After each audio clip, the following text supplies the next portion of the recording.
Good evening, everyone. I'm Zen Master Sebastian Rizzon, founder of the Zen Art Center and the Mind Light Way School of Zen. I give these talks on the third Thursday of every month, and you can also find them anytime on the Zen Art Center YouTube channel. Who are you? Does anyone know who they are? Yes. Yes. Who are you? I can't see you, but you can feel free to answer.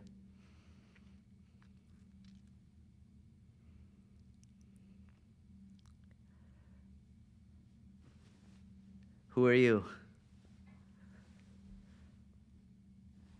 Anyone care to answer?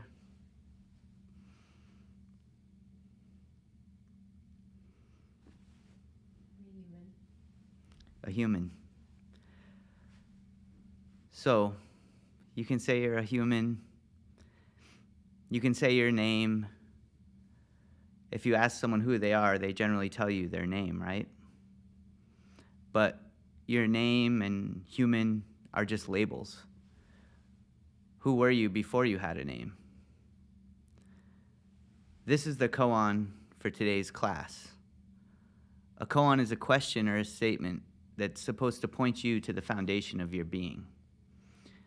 In Zen, we call that foundation the mind. Everyone has a desire to know and understand themselves. If you understand yourself, you can understand your purpose.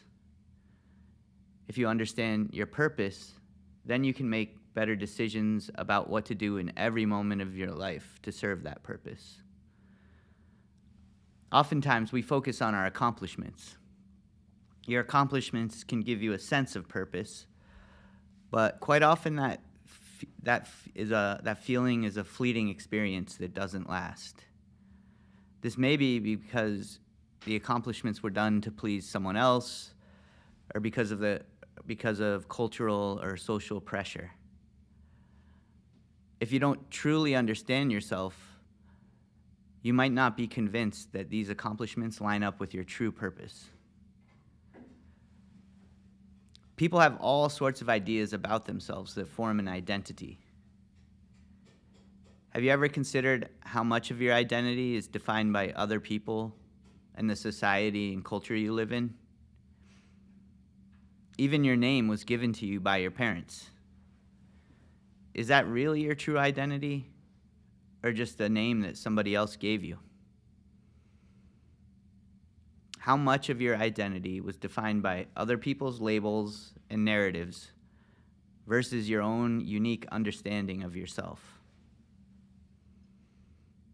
In truth, clinging to any identity is a lost cause, because everything about you is constantly changing every moment. You may not notice the change, but the person who stood in front of the mirror yesterday is not the exact same person standing in front of the mirror today. And the person who stands in front of the mirror tomorrow will also be slightly different from the person who stands there today. Your body is physical, and everything physical is impermanent. It's estimated that more than 90% of all of your cells' bodies turn over within 7 years. So your body is 90% completely different cells than it was 7 years ago. Every day it's changing a little bit. However, there's one part of you that never changes. It's the part of you that's not physical. That part is what we call the mind. Sometimes we say that we change our mind, but that's not really what we mean. We only change the thoughts in our mind.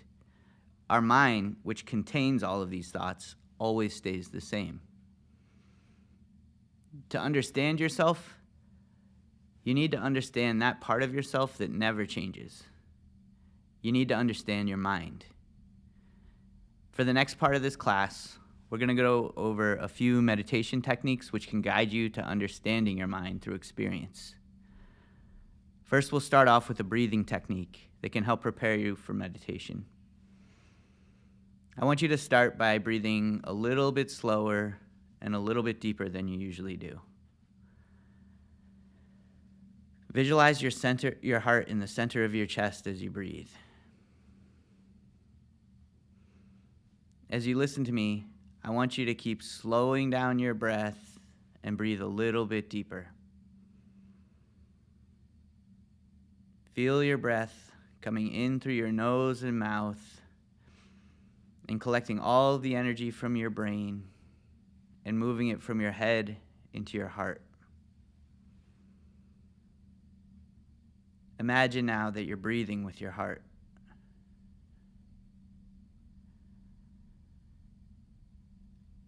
The purpose of this is to try to align your mind, heart, and body. You can also place your hand on your heart and close your eyes if you like. Just keep breathing a little bit slower and deeper as I talk.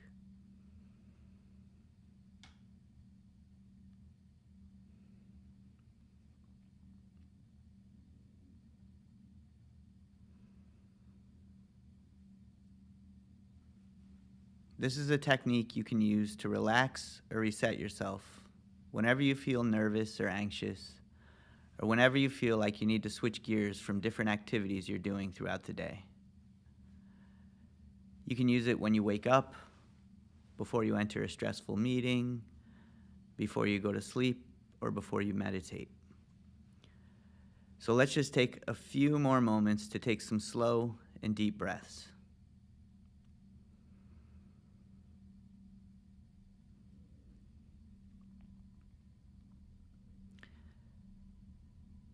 Now we're going to move into the mantra meditation. A mantra meditation is a traditional sitting technique we use in Zen practice to help us clear our mind. The mantra is the focal point of meditation, usually a word or a phrase that's repeated within your mind. If you try not to think, thoughts will inevitably come into your mind. By focusing on the mantra, you can use it to push out all of the other thoughts. When you meditate on a mantra, try to let go of your feelings, opinions, and desires. As you meditate, only concentrate on your mantra. If any thought comes into your mind, let it pass and return to focusing on your mantra. You can use anything as a mantra during meditation. But if you don't have a mantra you want to use, I usually suggest using the mantra of Kwanseum Bosal. Kwanseum Bosal is the name of the bodhisattva of love and compassion in Korean Zen. A bodhisattva is an enlightened teacher that's dedicated to helping others. Kwanseum Bosal is often depicted with thousands of eyes and hands and is said to be able to see the suffering of everyone and help those who call out her name. Using this mantra will bring compassionate energy into your mind while you meditate. Drawing this compassionate energy into your mind will help you relax and clear your mind while you meditate. Once again, the mantra is Kwanseum Bosal. Kwanseum Bosal. Now let's meditate on this mantra for a few minutes, probably about 10 minutes or so.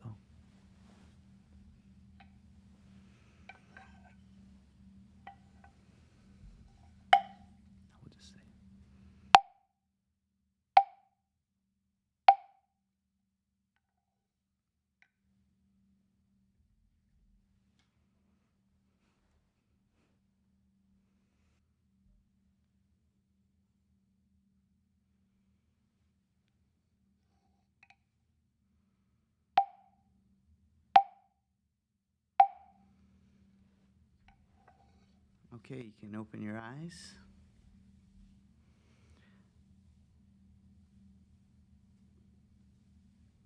Glad to see Jason joining us in the live chat.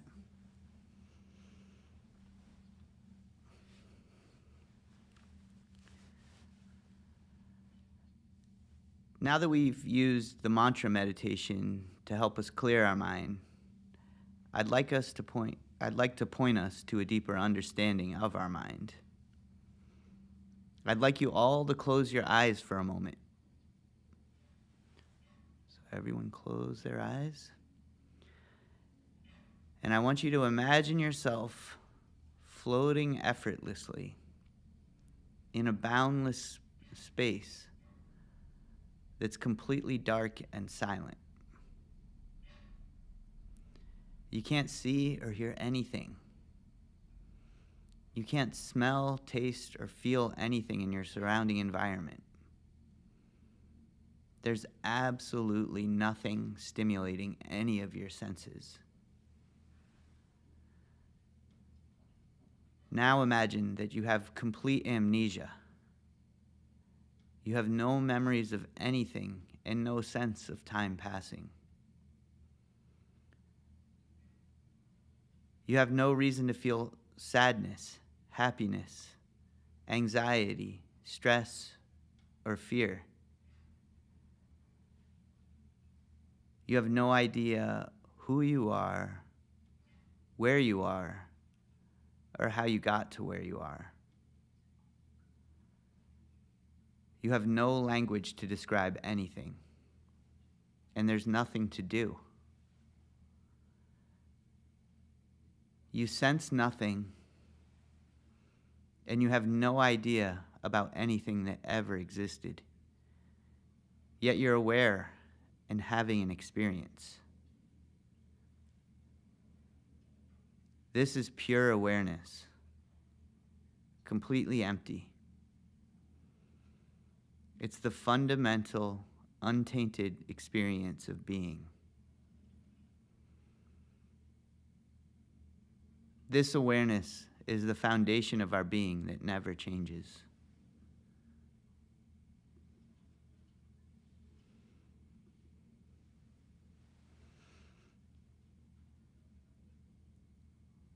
You can open your eyes now.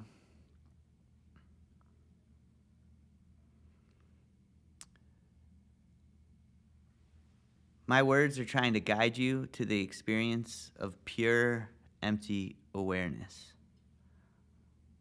But ultimately, they cannot explain what it is. The moment you try to explain it, you've tainted the experience. It's beyond words. It can only be experienced. Zen teaching is always trying to point you to that direct experience. Zen koans ask you to peel back all of the layers of experience until there's nothing left to peel away. For our next meditation, we're going to focus on a critical phrase. A critical phrase could be something like, "Who am I?" or "What is this?" A critical phrase should be something that points you to the very source of our experience. When you meditate on a critical phrase, don't try to answer the question. Just focus on the question until your mind breaks free and you experience the awareness of a completely unhindered and unfettered mind. Now, I'll ask you to close your eyes for a few minutes and focus your mind on a critical phrase.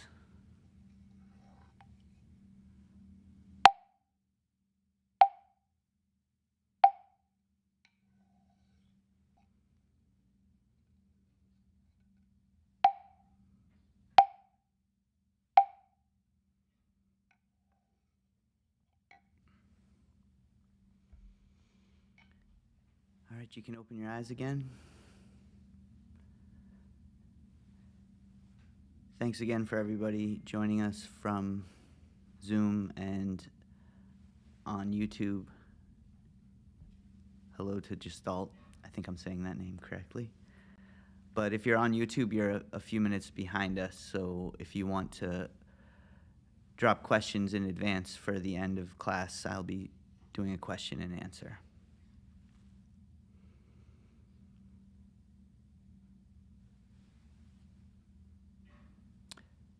So any more answers about who you are?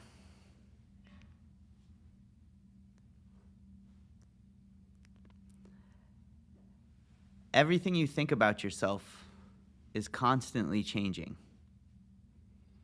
Your body is also constantly changing. Eventually, your body will die. It's inevitable. All of these things are impermanent. Your body is constantly changing. The environment around you is also always changing. Everything is constantly changing. If you expect everything to say that will stay the same, you're doomed. You need to constantly adapt just to survive. If you cling to your ideas about yourself and the way the world is, you're just going to cause yourself unnecessary suffering. Everything physical in nature is changing and inherently impermanent. So, if you want to understand the true nature of reality, you need to keep your mind clear. If you want to understand the true nature of everything and how it relates to you, first you must understand yourself. This means you have to understand your mind. To truly understand your mind, you have to keep your mind, thinking, and actions clear. When you truly understand your mind, your purpose in life will be clear. Then the actions you need to take to fulfill your purpose in each moment will be clear. My hope for today's class is that you can grasp what I'm pointing you towards. However, an intellectual understanding of my words won't be enough. You need to understand your mind through your own direct experience. Only then will you truly understand what I'm talking about. The mind transcends words. The mind is the origin of words. So in that sense, it supersedes all the words and can't be described by them. Words are symbols that point you to something, but they're not the thing.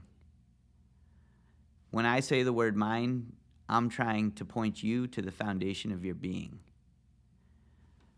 The words I use to describe the mind are not the mind.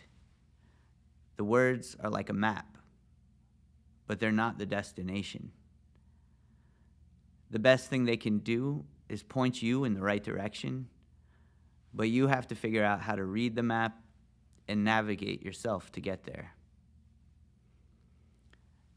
The best that I can do to advise you on how to apply this information about your mind to your own life is to offer you this metaphor.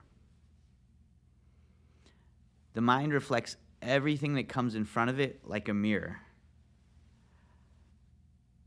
When your mind reflects everything perfectly, when your mind is clear, it reflects everything perfectly. However, everything that comes in front of your mind leaves traces of dust on the mirror. That dust is karma. The dust interferes with your view of reality. Your thoughts are reflections of this dust. Your entire identity is composed of thoughts about who you are. These thoughts about yourself come from traces of dust that previous versions of yourself left on the mirror. The dust also comes from other people, the environment, our culture, and society. Your thoughts about yourself and the world are just a reflection of all this dust that is collected on the mirror. In order to understand the true nature of reality and the true nature of who you are, you need to clear off all of that dust, every single speck. When you become attached to your thoughts about yourself and the world, it's like putting a sticky film on the surface of the mirror. Then the mirror gets completely covered in dust. These attachments can give the false impression that the things stuck to the mirror are part of the reality that's not changing. The more you cling to these thoughts, the more dust that gathers on the mirror. The dust can get so thick that it's all that gets reflected. Over time, we can convince ourselves into believing that this distorted view of reality through the dust is reality. This becomes an unexamined and unquestioned assumption that leads us to think we know more about our reality than we actually do. Understanding the world and how things work is incredibly useful in life. Believing that you understand how things work can also be an immense source of comfort, even if your belief is the result of a delusion that's caused by a clouded view of reality. Our ego and opinions form around our beliefs and are a result of an attachment to this clouded worldview and these tainted perceptions of ourselves. Many people find comfort in the illusion that things are stable and they know how things work. However, this type of delusion is ultimately the source of all of our suffering. If you don't recognize that everything is constantly changing and that you need to constantly adapt to these changes, then you'll inevitably suffer.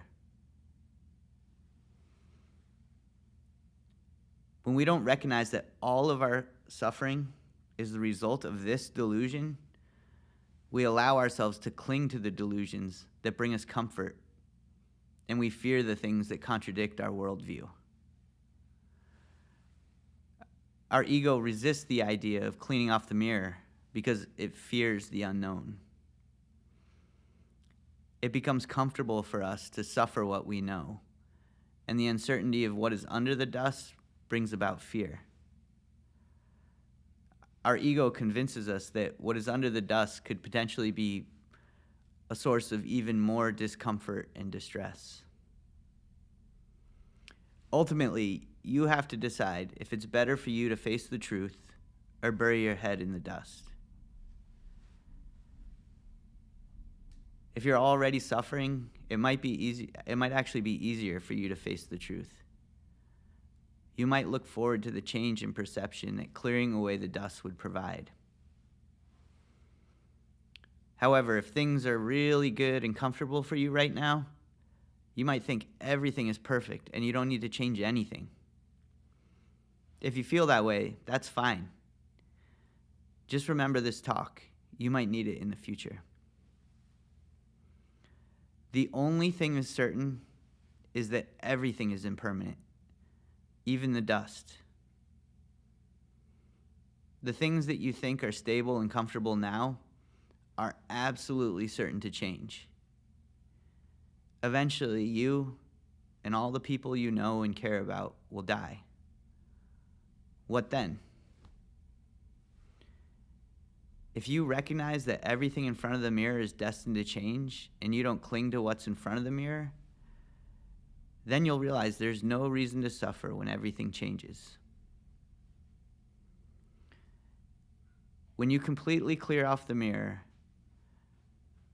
you recognize that your mind is the mirror. When you realize your mind is the mirror and the mirror never changes, there's no longer anything to fear. So, how do you clear the mirror? One thing you can do is the type of sitting meditation we did at the beginning of class. Learning to focus your mind on a mantra can help you clear your mind of the thoughts. If you practice a little bit every day, you can develop a routine to help you keep your mind clear every day. But you can't just sit still all day and meditate. You have to live your life. In a Zen temple, they have all types of meditative routines and rituals that are built into the schedule to help you keep your mind clear. Usually this includes bowing and chanting, as well as a number of meditation sessions throughout the day. They often also have a lot of rules and specific ways of doing things, which force you to be mindful of everything you're doing. Ultimately, the purpose of all of these rules, rituals, and routines is to make you focus your mind on everything you're doing throughout the day. However, you don't have to move into a temple to do any of this. You can meditate a little bit on your own every day. You can also practice turning your actions into meditation. This means you have to learn how to focus on whatever you're doing as if it's your mantra. A good way to practice this is by starting with some type of activity that you enjoy and trying to stay completely focused on what you're doing. It could be a form of exercise or an art form or even the work you do at your job. Just practice staying completely focused on whatever you're doing without letting your mind wander. If you notice your mind wandering, just try to push out whatever you're thinking about and return to focusing on whatever you're doing. We host various classes and workshops here every month to practice this type of moving meditation together, but you can also practice this on your own. After you've been practicing this for a while, it's possible to reach a state where your actions flow through you without thinking. I'm guessing most of you have felt this flow state at some point in your life, but maybe you didn't think about it as meditation. If you continually practice doing this, it's possible to reach a meditative flow state in everything you do. Even eating, washing your dishes, or cleaning your room. This is exactly what they're trying to teach you in a Zen temple, in a very formal way. But as I said, you don't need to move into a temple to do this. You just need to learn how to focus your mind on whatever you're doing, wherever you are. If you can do this, it's better than living in a temple. If you can learn to focus 100% on each moment, no matter where you are and no matter what you're doing, that will turn everything you do into a meditation. Doing that is more important than anything else I can ever tell you. If you constantly clear off the mirror of your mind, then it will always reflect the truth. Concentrated focus on every moment means no dust can cling to the mirror. A 100% clear mirror can accurately reflect everything in front of it, infinitely, in all directions. This expansive awareness is what we call enlightenment. To get to this point, just keep practicing sitting and moving meditation, and eventually you can teach yourself how to stay focused on each moment. Over time, your awareness will grow. But don't allow yourself to get complacent until all the dust is gone. The last few specks of dust are the hardest to get off. But when the mirror is completely clear, you'll realize that everything you're perceiving is just reflections in a mirror that had been covered by dust. When you clear all of this dust off, you'll only see the reflection of your mind in everything. But don't take my word for it and believe what I say. This metaphor is just meant to inspire you to experience this for yourself. Try to clear the dust off the mirror a little bit every day until you can see this for yourself. I hope that someday you'll all find clarity in your own mind, and I wish you all good fortune on this journey.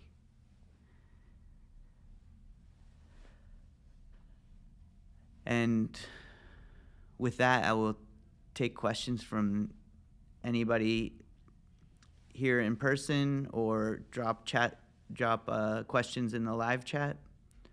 And Zoom, I think we can hear you if you want to chime in as well. So feel free to speak up if you have a question.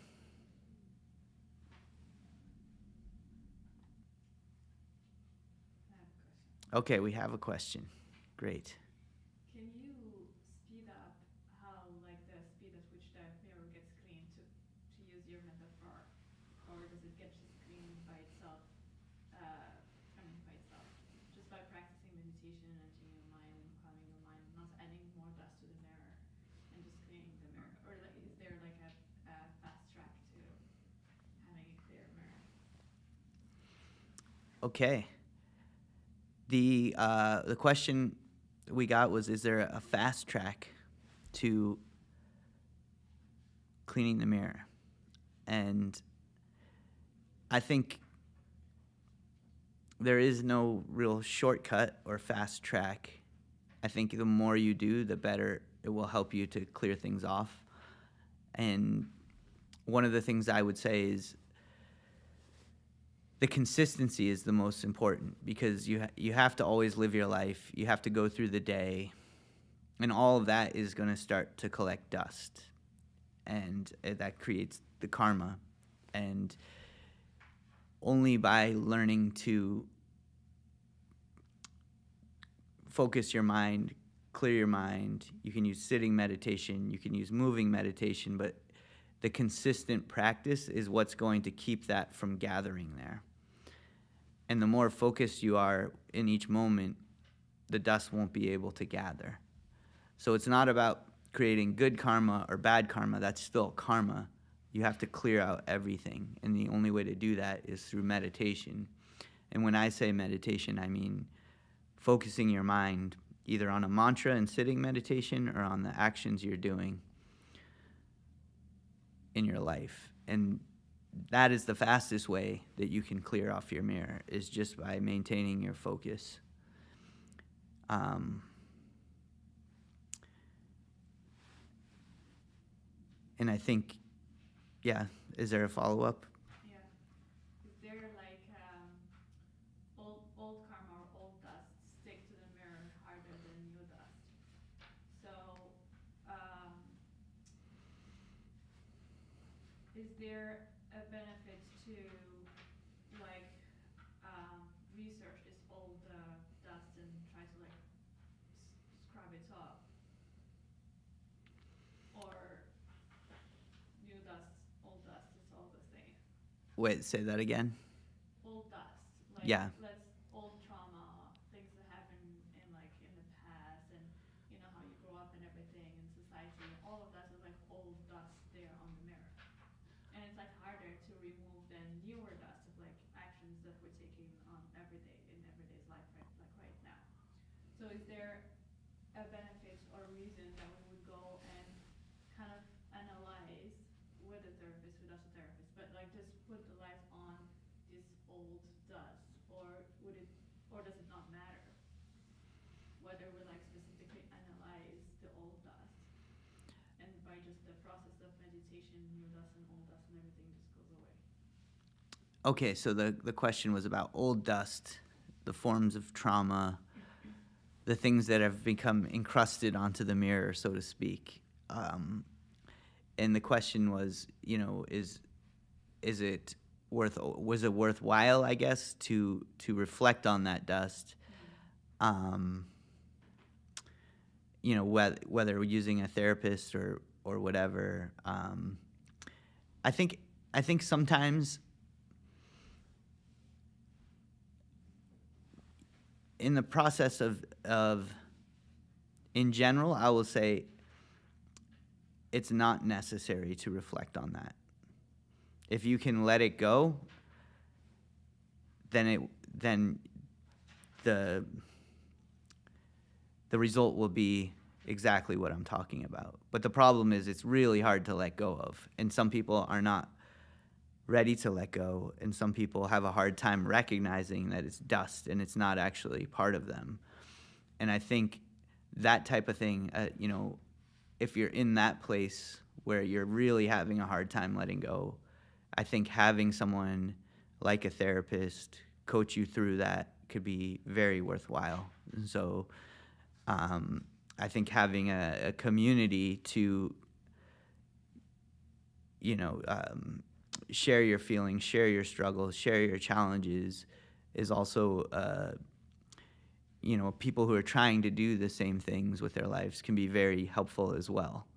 So I think in some ways you ultimately do have to reflect on it and realize it is dust. In some way, that's the purpose of this talk, is to point it out to you, but also just pointing it out to you, like, just that recognition is not enough to get enlightenment, but recognizing that can definitely give you a different perspective and raise your quality of life and get you to a point where the meditation is more effective. So I think those are all useful tools, to bettering yourself, bettering your life, and ultimately getting to a point where you will benefit from this type of meditation. So, yeah. I do have one question here, and if you have a question, I'll come back to you. We have, I'm assuming, Jesus in the chat. Can you give me some advice about anger? I can definitely give you some advice about anger. First of all, what is anger? It's a feeling of being upset and angry. It's an emotion that comes from inside you. And what does that do to you? It forces you, it compels you. It doesn't force you, but it definitely makes you feel like acting a certain way. And often in a hurtful way. It also, anger clouds your mind. It's like taking a red paint and putting it all over the mirror. It makes everything look red, and it totally taints the way you see everything. So I would definitely suggest that that's one of those things you have to try to clear off of the mirror. One other thing is, if things are making you angry, you're not controlling your life, you're being controlled by the emotion. And so it's very important to learn how to control that. As far as what to do about it, I think once you're angry, it's very hard to turn off that switch. And I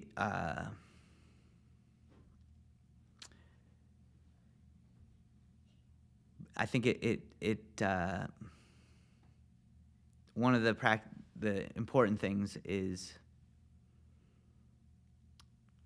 having a way to clear that out, having a tool, having the methods to clean that out.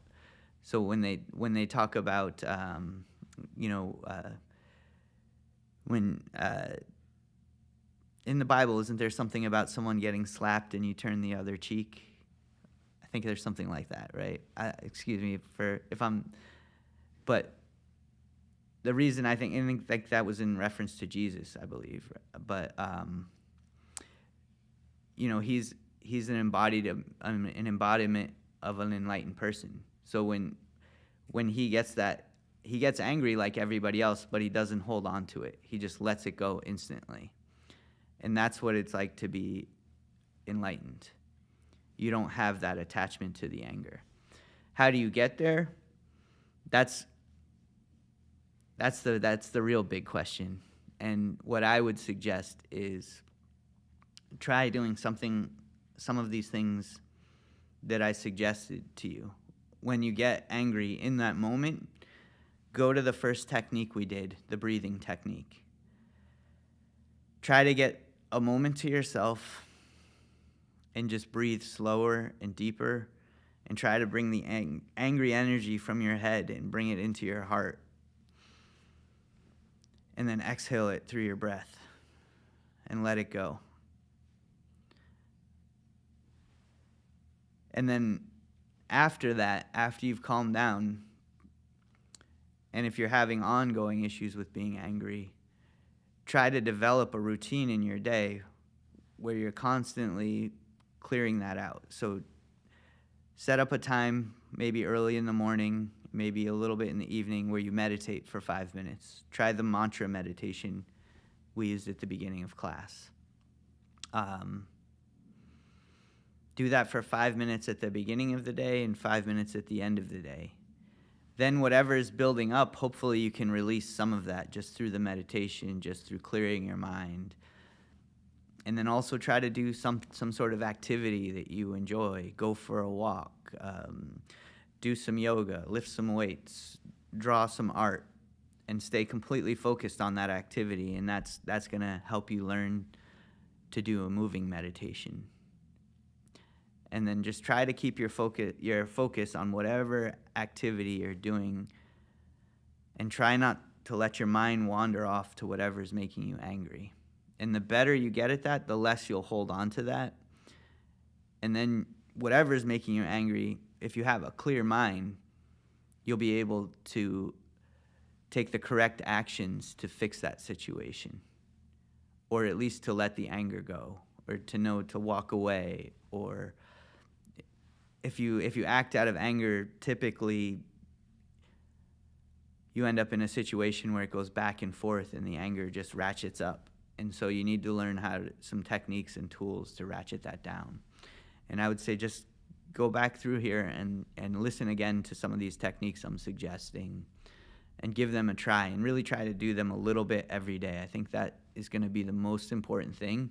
Then when you are angry and you've learned to trust these tools as a way to clear it out, then you can use them in that moment when you feel angry. As soon as you can get a moment to yourself, or even if you're in a situation where you're arguing or something like that, you can just take some deep breaths and try to release that as it's coming in and not hold on to it. So breathing can be just like focusing on your breath when you're angry can be a good way to control that in the moment. And then to clear it out, I think it takes time sometimes, and you need to go to these tools and find the things that you trust, that you've learned help you calm that down, and then use them when you feel angry. And so that would be my advice to you as far as like being angry. And if someone's making you angry, try to let that go. There's no power in being angry. You're actually giving the power to somebody else, because then now they're controlling the way you feel. And only you should control the way you feel. So use these tools and learn how to take your power back and to keep your mind clear. And a clear mind is the most powerful tool you have.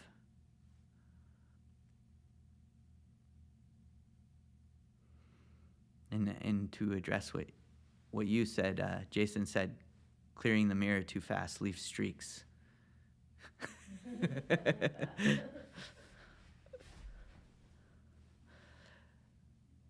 Oh, well, any more questions? Those were great questions. Thank you for asking them. I really appreciate it. I'm sure if you have those questions, other people have them as well. And I see people here nodding their head, so thank you, Jesus, for the question. Yes. So just one comment about the anger question. I think one underlooked benefits of meditation is that it slows a lot of things down. It feels like you have time in your brain to see it coming, to see the emotion rising, or to see the buildup of like overstimulation, whatever is going to lead to the anger. You kind of see it coming, and you have the time to choose at that point which way you want to go. Yeah, so we had a comment here that someone, I think, who meditates more often said that one of the benefits is when you're meditating, it helps to slow things down, so you can see the emotions rising as they're coming, and then that lets you be more proactive about the way you react to them.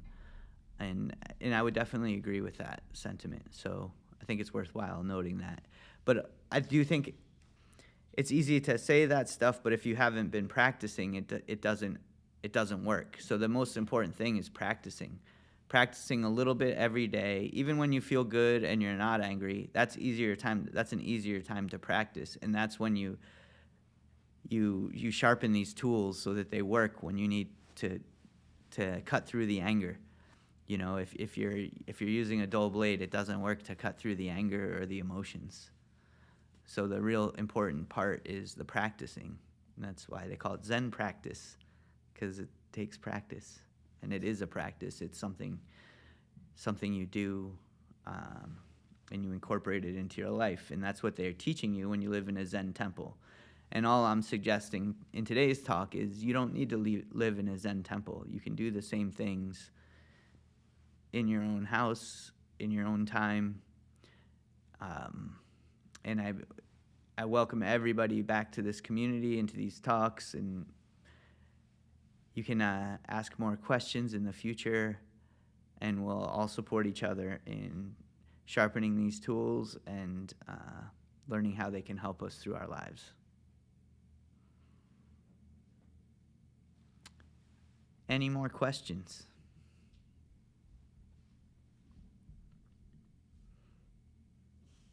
This might be a good time to wrap it up this week, and I really appreciate you all coming. Thank you for the great questions. If you want to leave questions for advanced things you want me to talk about in future talks, you can leave them in the comments section, or we have a page on our YouTube page where I'm asking for questions from people for future Dharma talks. So you can leave it there as well. And a few closing announcements. I give these talks on the third Thursday of every month, 7 to 8 p.m. Eastern Standard Time. So you're all invited back next month, and I hope to see you then. I also have a guided meditation class where we just practice different types of meditation together. Most of the ones we did today will be in that class. So, and then there's a few other ones we do. That's on the first Thursday of every month from 7 to 8 p.m. So that'll be Thursday, March 6th. You can send us an email on our website at mindlightway.org. You can also check our website and meetup page for more information for class times and dates. We also have a lot more planned, so please sign up for our email list. That's in the chat on our YouTube page. In closing, I rely solely on donations to be able to continue to offer these classes. We operate as a nonprofit under the Mind Light Way School of Zen. If you can afford to make a donation, there's information how to make a tax-exempt donation in the chat on YouTube, or in the comments or description on YouTube. And your generosity in supporting these programs is greatly appreciated. Thank you very much, and have a great night. Thank you all for coming, and I hope to see you here again soon. Good night.